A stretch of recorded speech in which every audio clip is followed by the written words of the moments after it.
If you look at Hollywood, there's these companies that have been there for a long time. Fox, Universal, Disney. They've been making entertainment product for a long time. And now you have in Silicon Valley, companies have been around for a very short period of time. The Facebooks, the Instagrams, the Snapchats.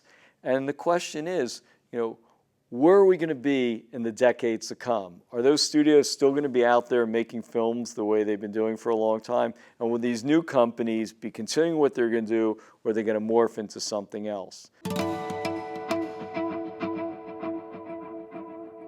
The technology is amazing and people love it, and they love IMAX and they love VR and they love all the stuff that's coming along next. However, people watch movies on their iPhones.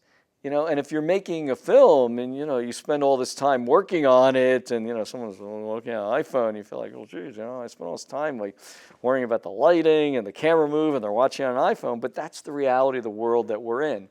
And that's why I think story is still king here. I watched this IMAX film about climbing up Everest, and it was filmed, spectacularly well, and I thought it was pretty boring.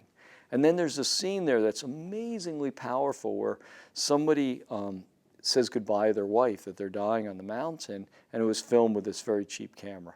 And that's what was moving. I mean, that's what made the film memorable.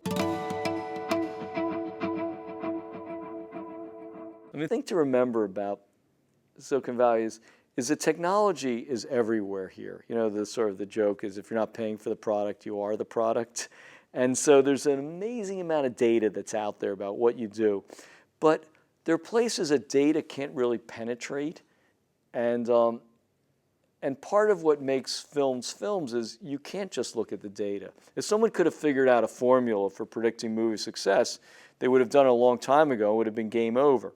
There still is something that comes from the heart and the brain, and that you try to come up with something creative that engages an audience and wants them to hang in with your story and wants them to forget about the soccer game where they lost, or the fact that their knee hurts, or they got to rush home to the babysitter, that they get swept into the part of the story.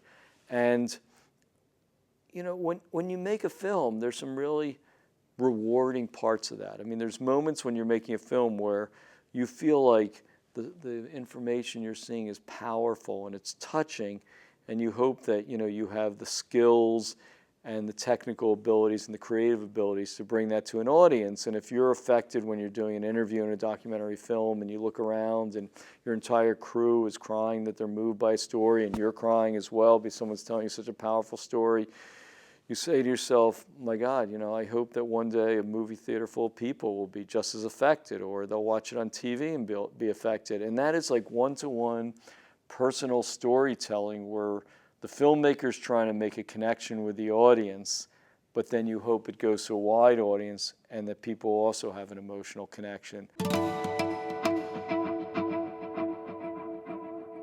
We're in a situation now where you had a film at Sundance that came out this year that was done all on the iPhone. The Oscar-winning documentary, Searching for Sugar Man, was shot partially on an iPhone.